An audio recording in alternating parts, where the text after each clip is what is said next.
Hi,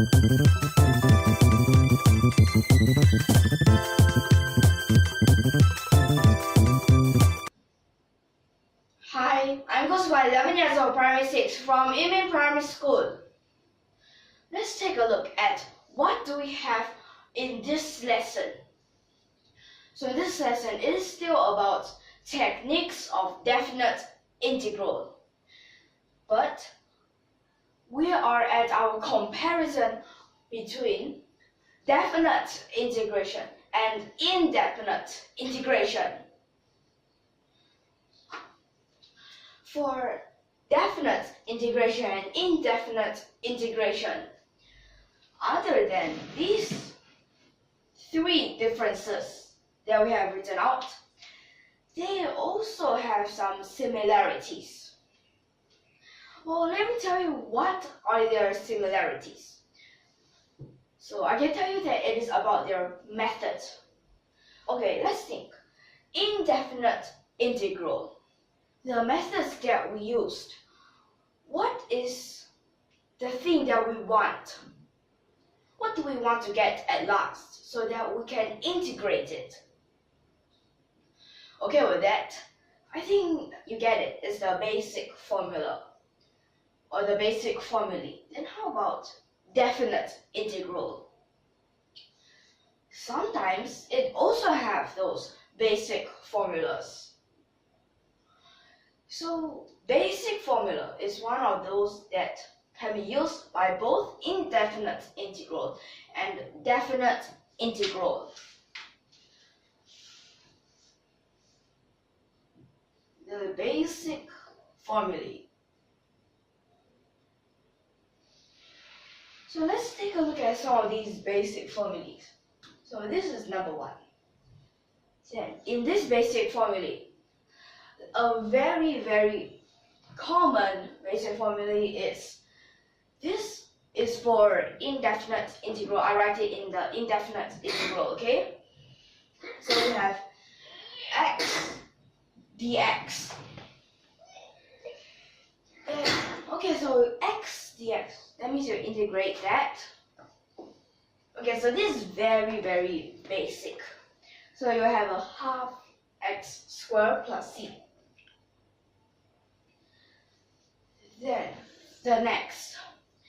So when you think of an x, you might just think of a 1 over x. Okay, well that's also one of them. That will give you a ln x, then plus c.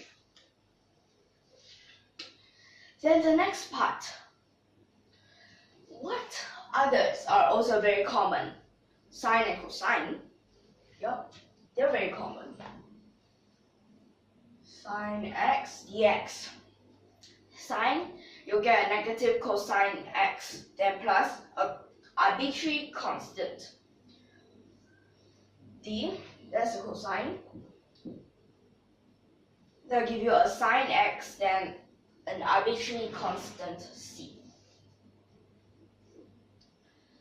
Then what others do we also have? So maybe you think of an inverse tangent. So you have dx over 1 plus x squared. So these are some of those basic formulas that we'll be using very often. Okay, so basic formulae is common between these two. Then what other methods? So think about what kind of methods have we used in indefinite integral. Because in indefinite integral and definite integral, we can use the methods in indefinite integral. The second one, both of them obviously need to use integral back. Now what does it mean by integral back? So just like in the integrand, you can put one part of it into the d. Okay, it depends. Is it dx or you like to use other variables? Okay, so integral back, also very common. Or integral back is actually also can be the substitution. except that we didn't write down everything. Okay. And then the third. Now, what others have we used in indefinite integral? Well, you might think of partial fraction. Now, partial fractions. This is a very important method. So with these partial fractions, like for example, some type of questions, let me give one example. So in indefinite integration, so that's why there's no boundaries, then dx over, down here, I can give a quadratic formula, a quadratic.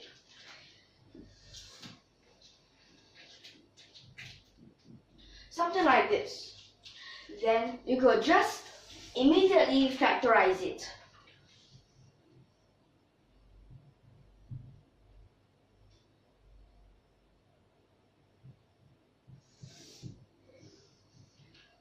So they will become like this.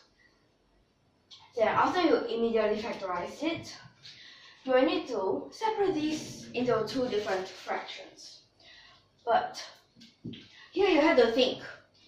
This first fraction in front, the denominator has to be smaller. So that means x minus 2. And this is definitely a minus. So you have 1 over 5. Then like this, ln. So this part is a ln x minus 2, then minus a ln x plus 3. So that means it's a 1 over 5 ln. So the minus of this ln is actually division in the ln. So you get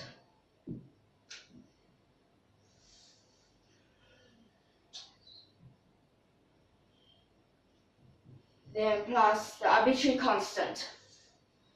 So you'll get something like this. Now, let's take a look. What we have used in these partial fractions. The first method that we can have. In that case, I've actually used cross multiplication.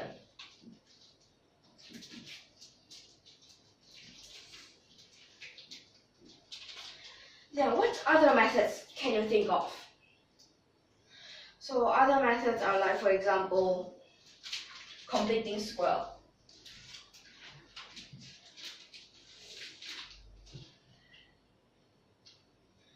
Or just factorization. Because that completing square after that, you might get a square minus b square, then you need to use factorization.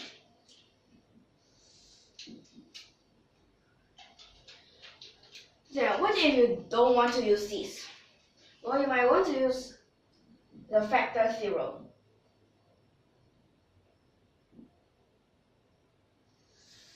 Then after the factor theorem, when you get one factor, you will go on to the long division.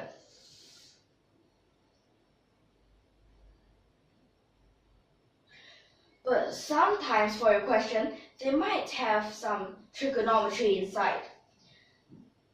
So when you have some trigonometry inside, you might want to use some of those identities to make it simpler.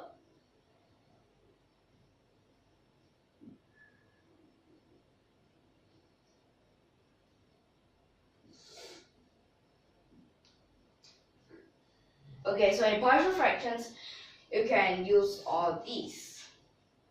But there's actually many others. But here are just some of them.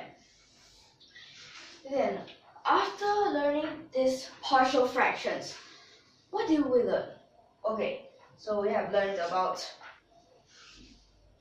integral by parts. So this integral by parts. Well, when we learned it, it's like, at first, we put it in the form u dv. Then after that, it becomes a uv, then minus a v du. It's just like the u and v change place, but you always have that integration. Okay, so that integral by parts also also we can use for both of them. Then another thing that we can use, and you'll find it very commonly used, is the substitution.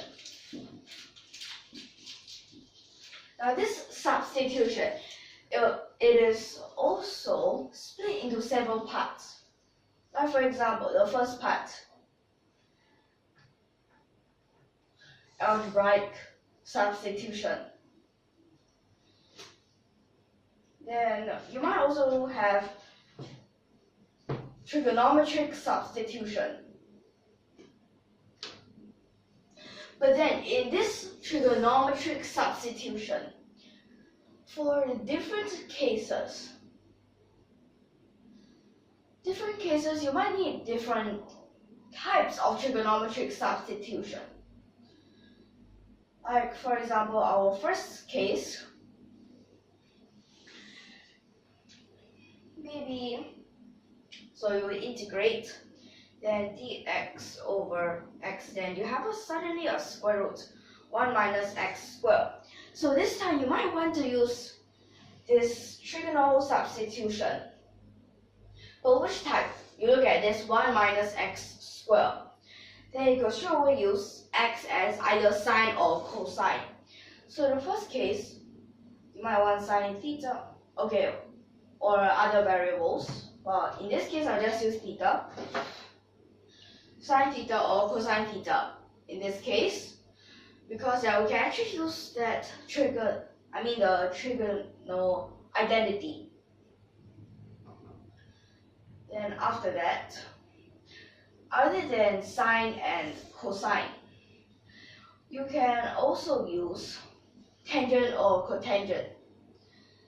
Now, like for example, in what case would we want to use for that tangent or cotangent? For the tangent,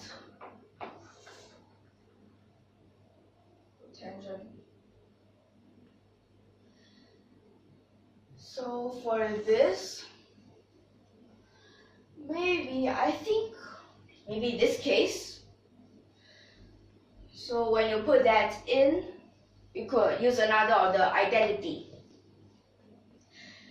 Then sine, cosine, tangent, cotangent.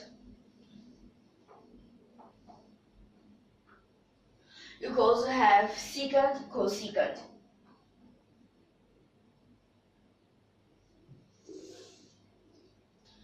Secant, cosecant. Well, like x squared minus 1. Or maybe just a square root, that x squared minus 1. So for that, I think you could use this secant, cosecant. Okay, well, there's also another one that is about the half tangent angle. Okay.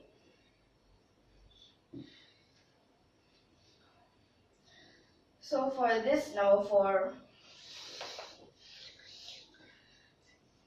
I'll just write it up here.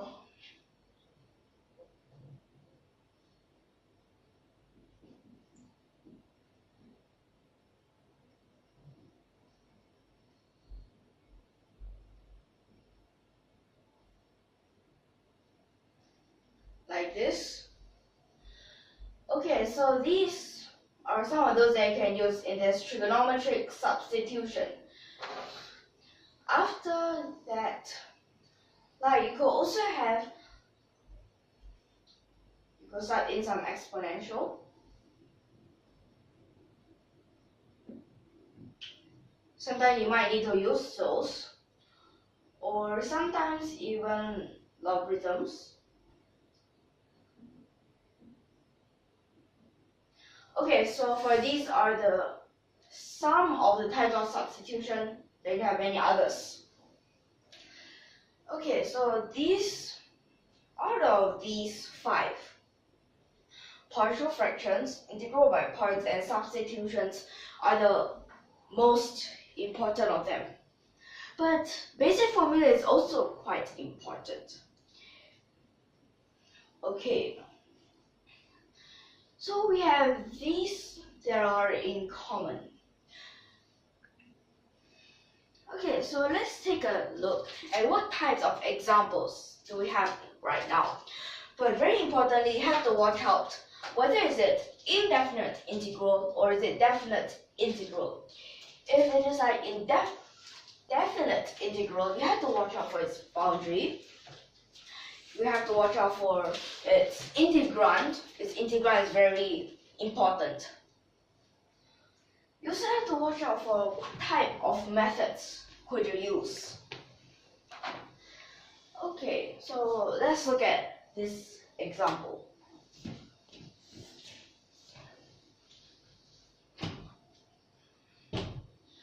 So in this example, the first, it says that you have to integrate. Okay, the first part is an indefinite integral. And it says that you have to integrate square root x e to the power of negative x dx. Then all the other parts are definite integral. For these definite integral, their boundaries are different. And the last two, they have a different integrand. Okay, you have to be careful of that because for different types of integrand, they might result in different answers. Okay, they will result in different answers. Okay, so that first part that I read out just now, in this example, so for that first part, the indefinite integral will have that integrate square root x e to the power of negative x dx. Then all the other five are the definite integral. Now these other five are definite integral. We will have to watch out for their integrand, also the boundaries, because difference in the integrand and boundaries, there would be a change in their results, and even might not be able to solve it. Okay, so in this example, we'll look at our first part, the part that I just read it out.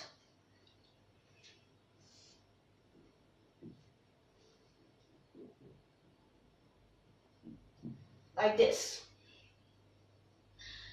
So maybe let's try a simple method. Maybe we just straight away use substitution. So when we straight away use this substitution, we'll let, so maybe just let square root x be equal to a y.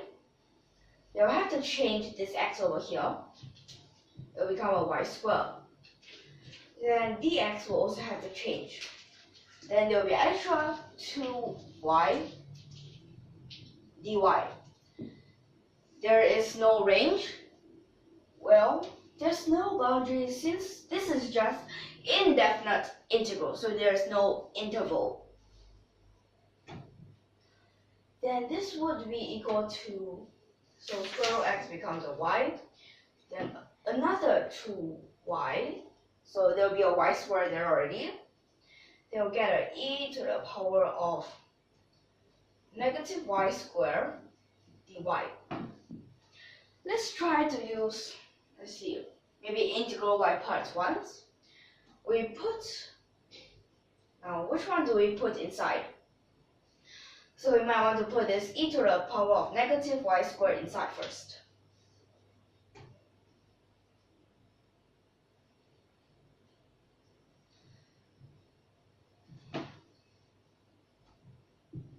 Okay, like this. Well, it becomes like this because if you differentiate it again to take it outside, there will be an extra negative 2y. So it becomes like this, since you need to take away that negative 2y. So it's a negative this thing. So you have that u dv. Now you have a uv. Then vdu.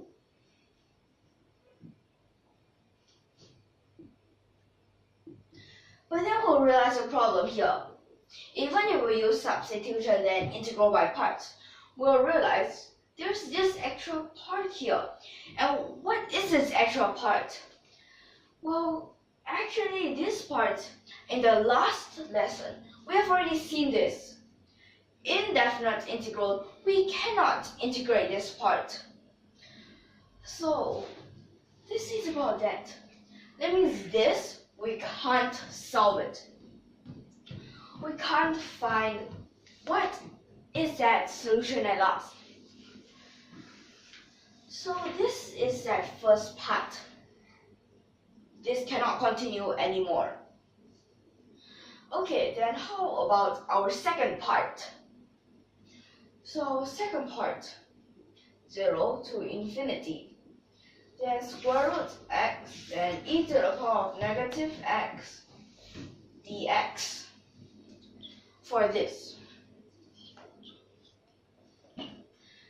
So for this part, what we'll have is, wait a second, let's first, this is an x to the power of half, e to the power of negative x dx. Isn't this something like we have learned before? And it's written over here. For that is that gamma function. Now this is quite weird. In indefinite integral, we can't find what is it. But in definite integral, we actually can find what is it. But this, luckily, is from 0 to infinity. And that's how we can solve for this part. So what this will give you is a gamma 3 over 2. Then you get a square root pi over 2. This is what you get. Then how about the next part? There's a little bit of difference in the boundary. So I'll erase this part.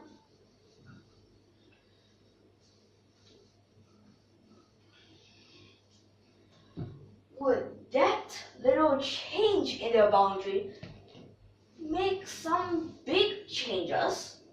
Let's see.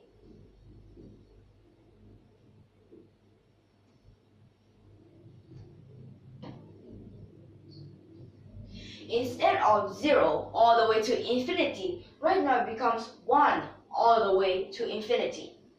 But in our gamma function, it says it is from 0 to infinity. But what if the first part, you just use, okay, so let me see. What if you split it into like this? You might wonder, what if I do it like this? So the first part I can integrate it. But wait, the second part. Now the second part you can't integrate it. It's only from 0 to 1. So this cannot. That means this third part is already out. You cannot solve it already. Now when the third part you can't integrate it, the fourth part, 2 all the way to 3. Now you don't need to say about that already. This, we need 0 to infinity. So also cannot. So we have already 3 of the cases that is out. Indefinite integral, so indefinite integral. Well, some can, others cannot. Therefore these, even some of these definite integral, they cannot. Why? Because of their boundary. This is 1, these 2. Okay, so a bit difference in their boundary can cause a big difference. Okay, so let's look at our next part.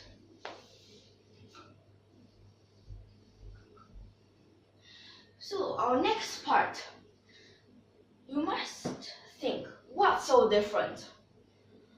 Well, you'll be clearly able to see there is a change in their integrand. So this now is integrate from 1 to 2. Then you have x cubed. Then e to the power of negative x dx. Now, you'll realize its power is different since square root x is an x to the power of half. So this power is different. Now, if that power is different, let's see. Would we still be able to solve it? Or we can't? So this part, they might be a little bit longer since we'll have to use integral by parts for this. So let me see, this most possibly is able to solve. And I think it is able to solve. So first up, we have this part. Then for that, integral by parts. u dv. uv. Then you also have to stop. And then v du.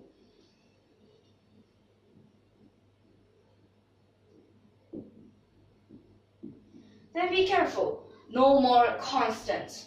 Why? This is definite integral. We don't have any other constants since we already have their boundary. So in this first part, 2 sub in. What you'll get, okay, a negative 8 over e squared. But then the next part is a plus 1 over e. So maybe let's just common denominator this. So for this part, you get an e, and then it would minus the first part, there's an 8. Then after that, at this part, x cubed. X cubed, take that out, so it's just that differentiation. Then after that, put this part inside. So that part comes out, it becomes a 3. But then you have to be careful. This operation at first is a plus. Since you want to put this inside, so there will be an extra negative. So now what happens is that this is now an x squared. Then this is a d e to the power of negative x, like this. Then again, integral by parts. So this now needs integral by parts.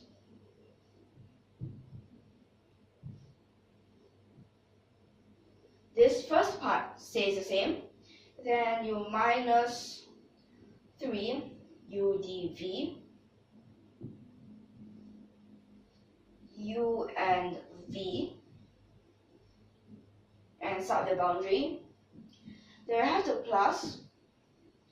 So now it becomes v du.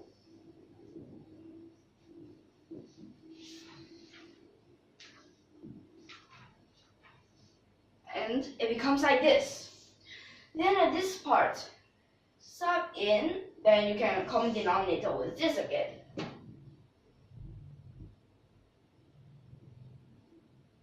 I have to extend this part. So when you sub in a 2, that's a square, okay? So you have to minus 2 in front of this part, becomes a 12. Then behind, since it's a negative, then another negative, so it's a plus. Then you get 3. But 3, since common denominator, you need e squared, so it's a 3e. Okay, so this plus 3e. Then for the next part, plus. Now what would you have to plus? So it's here. But this also had to change, since we need to take the x squared out and put the e to the power of negative x inside. So this again becomes another negative.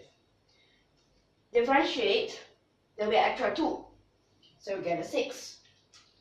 Then this one all the way to 2. Then at this part, x. Then d, e to the power of negative x. Like this. Then this part, we'll have to integral by parts. Well, inside here, we can try to combine different things. Like for example, the -8 and -12, it becomes a -20.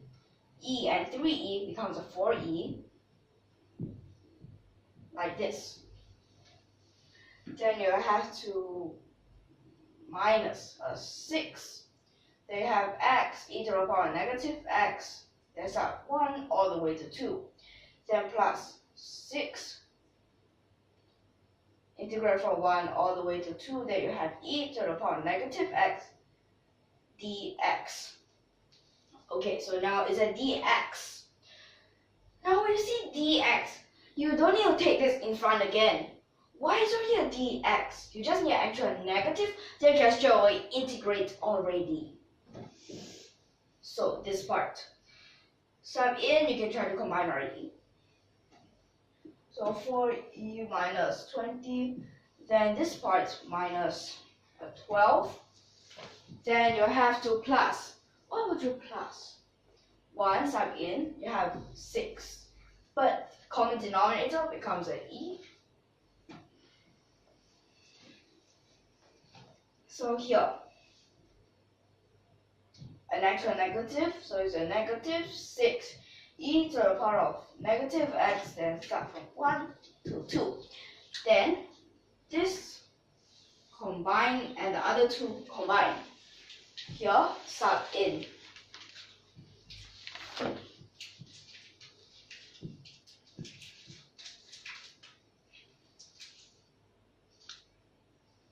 So 2, when you put it inside, you'll get a -6.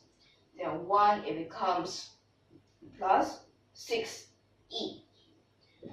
So this, what you get is a 16e minus a 38, then over the e square. So this is the answer that you should get. Okay, so this is for the 5th part of this example. So it still can be solved. But how about the next part? 1 all the way until infinity. Now, there's an infinity. So does it belong to this improper, this part? Well, I think so. But are we still able to solve it? Let's try. Okay, so this part, are you clear so far? Okay. Let's take a look at our last part. But in this last part, it says we have 1 all the way until infinity. But this example, would we be able to solve for that last part? Okay, let's try. So it says integrate 1 to infinity, then x cubed e to the power of -x dx. Now maybe let's first make this simpler. Now to make this simpler, maybe we can separate it. Like for example, 1 to infinity. We can put it as 0 to infinity first, then you minus from 0 to 1.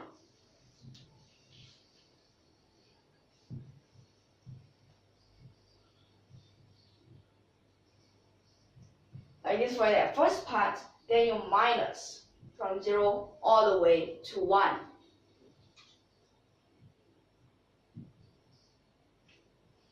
Now this part, what did you realize? 0 to infinity. Now this part will be that gamma function.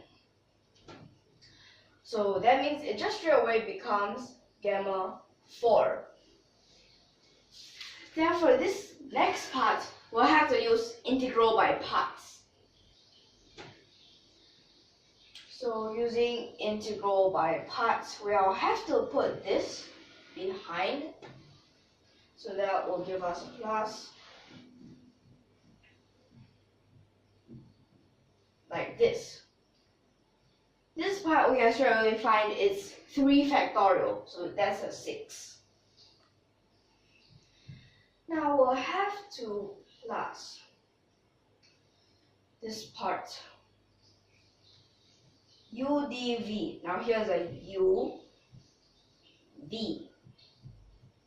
Then you start 0 all the way to 1. So that means at this part, now what do we have? Minus U dv becomes v du.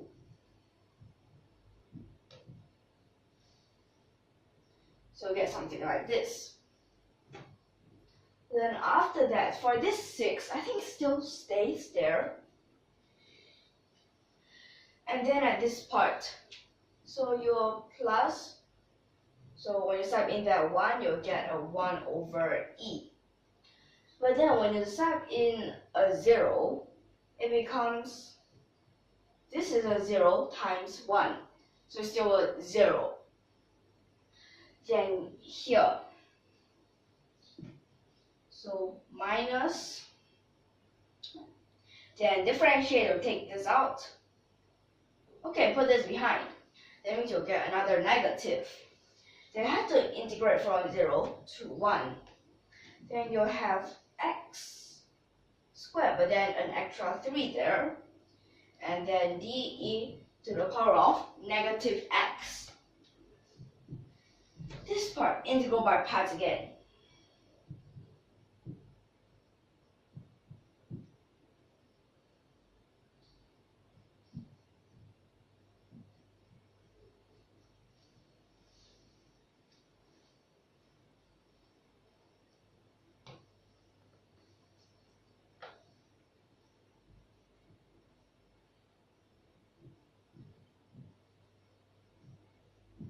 So you'll get something like this.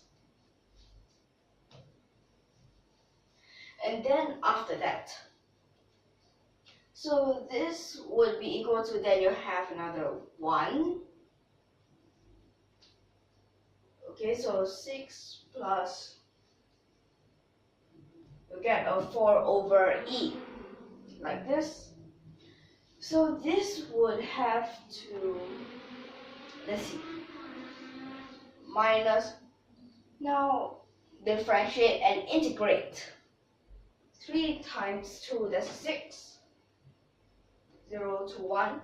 Then you have this x here. But then when the e to the power of negative x goes behind, you get an extra negative.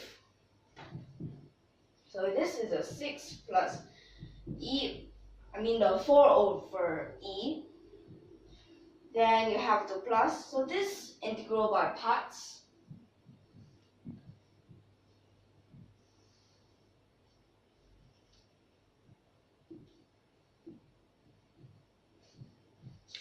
Like this. Wait, here also need to start from 0 to 1. So when you start 1 inside, you'll get 6 over e. Then 0 is still a 0. So this 4 over e becomes a 10 over e. Then at this part, you can straight away integrate it already. So you have to plus. Now if this is a 6, e to the power of negative x, then 0 to 1. But this time be careful.